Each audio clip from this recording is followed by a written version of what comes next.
All right, quick video on automated panning and volume. So in your mix window, panning is moving a sound from left to right in your headphones. So for example, if I take this drone sound, which is actually, I'm going to not do that. I'm going to use this laugh. If I want to take that sound, I'm going to move it from the left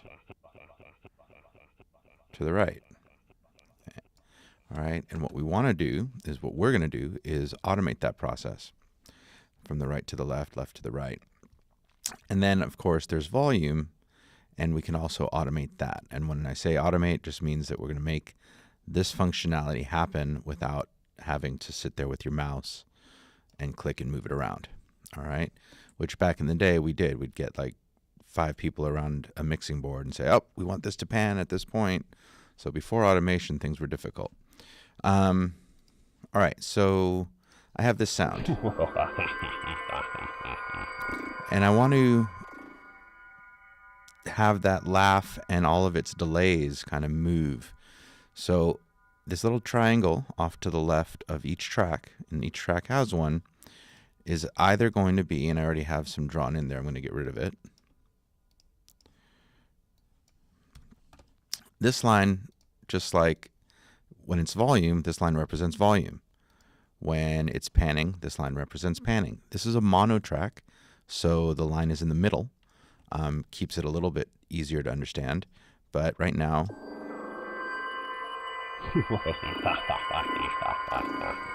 okay, I'm going to get rid of some other stuff that I have from a previous session that I didn't erase. So it's in the center. You can see the left and the right here. And I'm going to have it start on the right and then go to the left as it. So if I go to the middle, it's just going to the middle. I want to all the way to the left.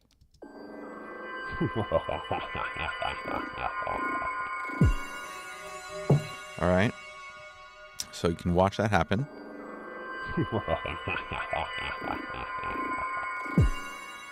I'm going to turn my delays back on.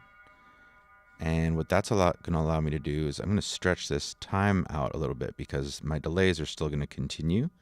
So the laugh will be kind of more in the center by the time the wave file ends, and will continue going.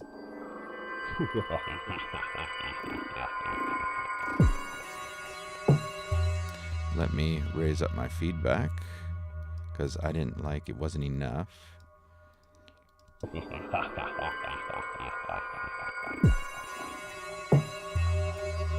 Okay, if we just listen to that in solo, you can definitely hear.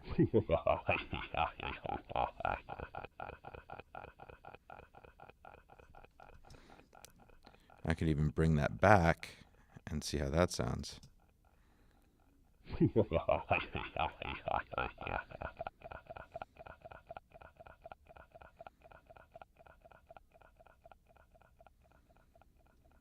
Okay, so that's kind of a subtle thing, but when it's buried in the mix, the delay certainly may not be completely audible, but we know it's happening. It sounds kind of neat.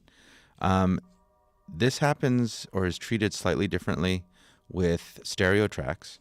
So again, you have volume, you have mute and panning. If you're going to do it to stereo track, choose all pan types. You can see a stereo track has 2 distinct, a left pan knob and a right pan knob. And the way that I tend to deal with it is to kind of bring, if I wanted it to hard pan from right to left or from left to right, since the other thing is already doing that.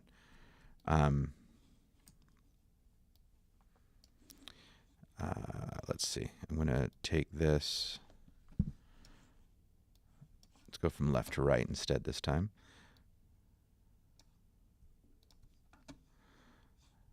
You want to place an anchor point, and that's done either with the grabber tool, or if you are using the smart tool, you're going to click Command, click, and drag. This is now going to go from left to right. Let's listen in solo.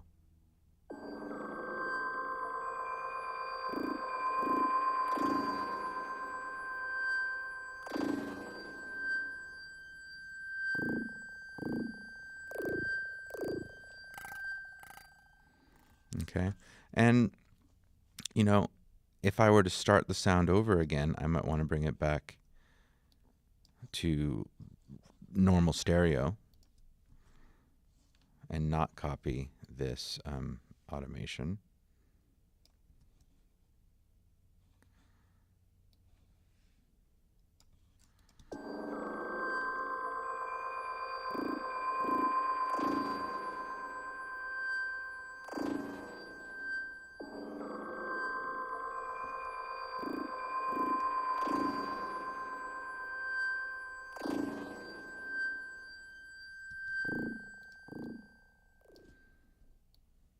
All right, and like you can do anything you want.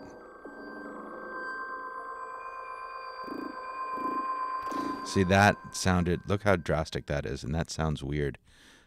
Watch what's happening here.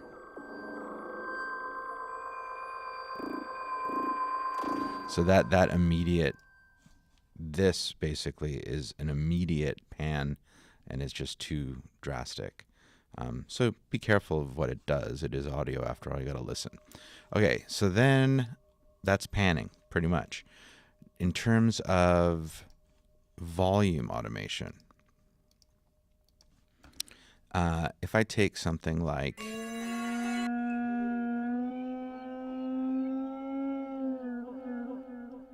my wolf that now sounds more like a cow, if I chose that I want it, let's do this with the pencil. So you can do this the same way. You can use the grabber and create anchor points. But if you use the pencil, you can literally draw in your automation. That's totally random. So watch the fader here. All right, that's what I drew. That could work. Nothing wrong with it. You could click and hold on the pencil, change it to the triangle tool.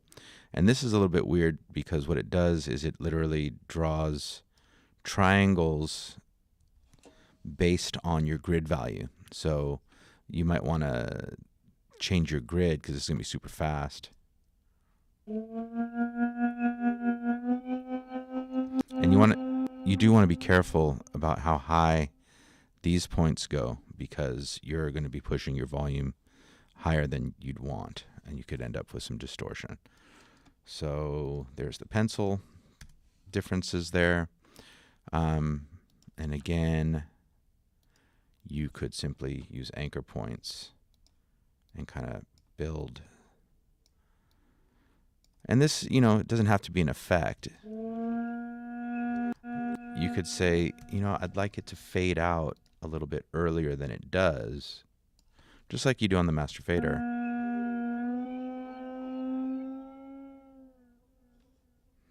And maybe come back when my delays are on. Okay.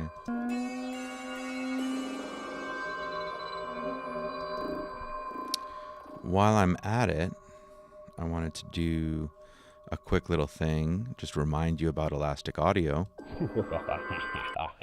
So I've panned my laugh, but I would like to turn on Elastic Audio. So I'm going to come down to this little blank area with the oil can, I call it.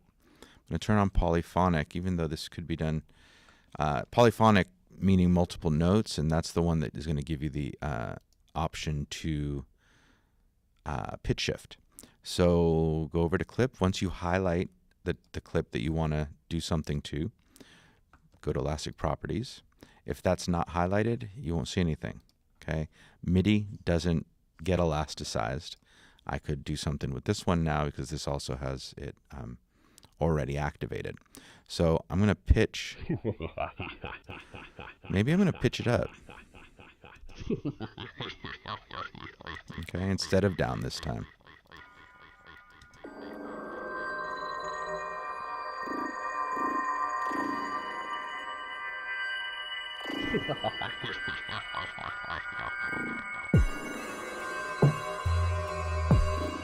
All right, so now we have some different panning things going on. We have some stereo panning.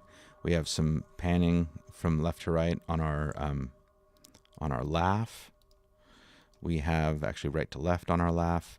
We have some volume automation on our cow. I'm going to redo this because I kind of liked, oddly enough, that little effect that was happening with loads of volume automation. But what I'm going to do so that it doesn't get into the red or anything is I'm going to lower it overall. Then I'm going to start so I can make that work a little bit better. And here we go.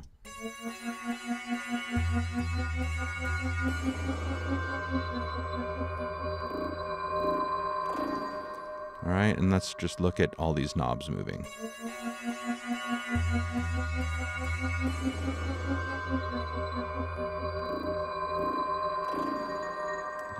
Got the panning starting.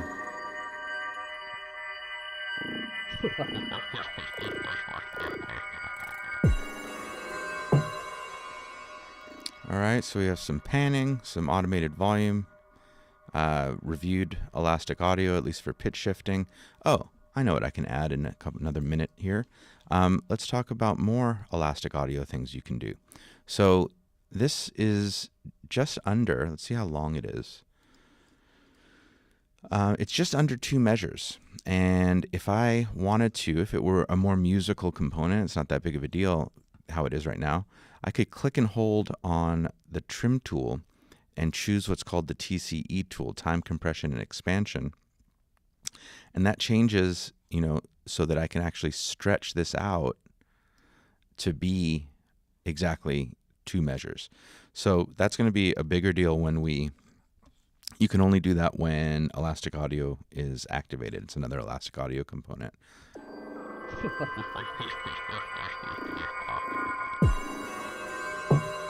All right, and that's kind of cool. It's going to be more important when you're doing musical things. You have a loop that is at a different tempo. You want to try and stretch it to be perfect when we're doing sample-based music and things like that. All right, there you go. So one more time, review. Automated panning, automated volume, reviewed pitch shifting using Elastic Audio, and introduced or reviewed time compression and expansion in terms of stretching or compressing for that matter. This is going to speed up that laugh. Okay? I kind of like that.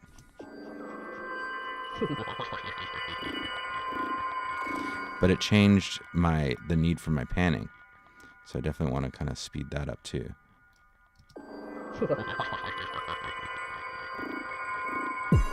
There you go. All right then.